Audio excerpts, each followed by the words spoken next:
How can you be opinionated in multiple languages? That's what we'll think about today.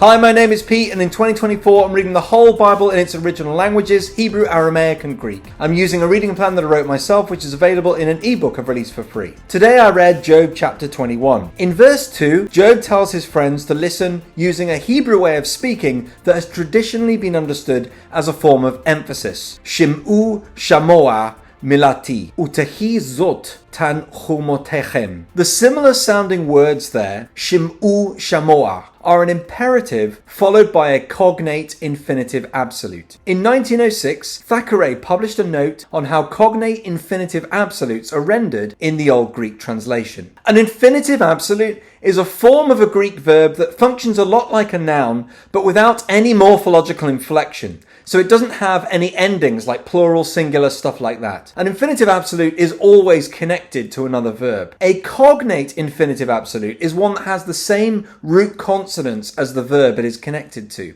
A cognate infinitive absolute is used to, as Thackeray puts it, express emphasis of some kind. And he gives some examples like mot tamut, you will surely die, and achol tochel, you may freely eat. And the example of Isaiah chapter 24 verse 19, where three examples of this occur together. Ro'ah hit ro'a'a ha'aretz. Por hit porra eretz. Mot hit motata aretz. The earth is utterly broken. The earth is utterly split. The earth is utterly shaken. The two most common methods of rendering a cognate infinitive absolute in the Greek translations are a finite verb with a cognate noun, usually in the dative but sometimes the accusative, and a finite verb with the participle of the same verb or a verb with a similar meaning. The second construction is less natural for the Greek language. There are examples of the first construction in classical Greek though.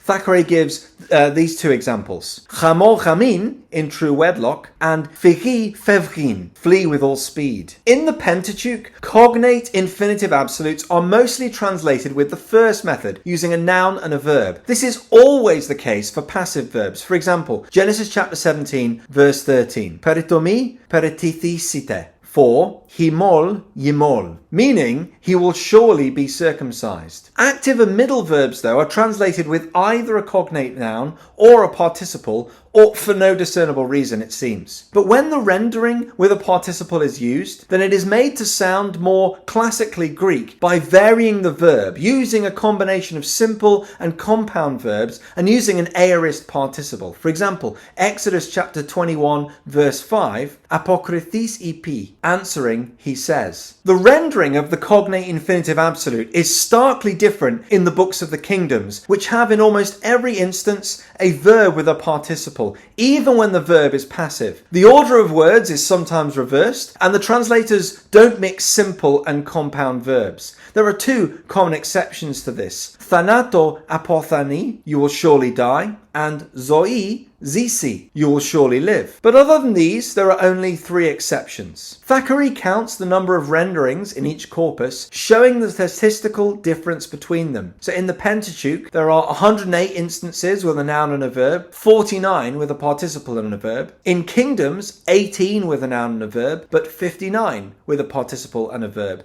And 15 of those 18 are clauses with thanato or zoi. In the rest of the Greek books, the participle construction is more common, except in Isaiah, Ezekiel, Micah, and the A texts of Joshua and Judges. Thackeray lists a variety of less common features about the rendering of cognate infinitive absolutes, including the use of adjectives, adverbs, and paraphrase. But in about 50 places, there is no rendering of an infinitive absolute, which he attributes to translation decisions because the infinitive was difficult to render. In some places, though, the Greek contains an apparent translation of a cognate infinitive absolute which is not present in the Masoretic Hebrew text. These are probably all due to textual variation of the Hebrew text tradition. These typical ways of rendering cognate infinitive absolutes don't appear in the Greek books that are not translations but compositions, except for one participle and verb in Proverbs chapter 24 verse 22. And there is no evidence that the use of a cognate participle with a verb ever became a feature of the Greek language itself. Now, I read Thackeray's paper because I was interested in understanding how the cognate infinitive absolute in Job chapter 21 verse 2 was translated into Greek. And I was surprised to discover he never discusses it. Job 21:2 would seem to be an exception to all the places that Thackeray does discuss. In this verse, the clause shim'u shamoa milati, meaning listen hard to my word,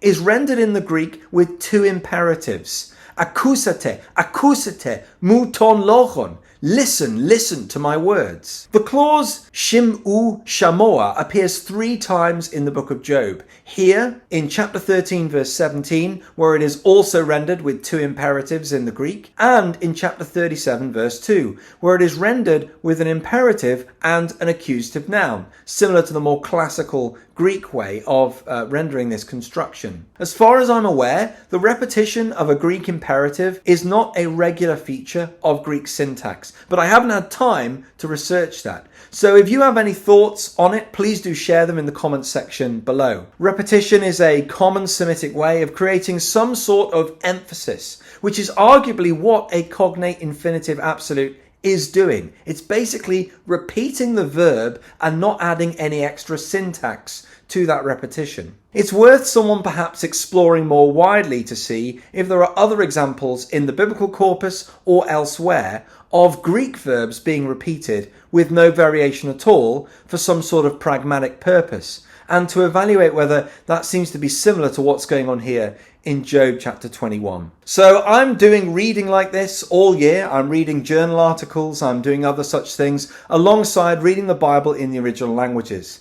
If you want to read the rest of the Bible with me in 2024 in the original languages, then details of my Bible reading plan and EPUB reader, which is free to download and use, can be found in the description below. And if you liked the video, please like the video. And if you want to get video updates of my whole Bible read through in the original languages in 2024, hit subscribe and turn on notifications. Thanks for watching.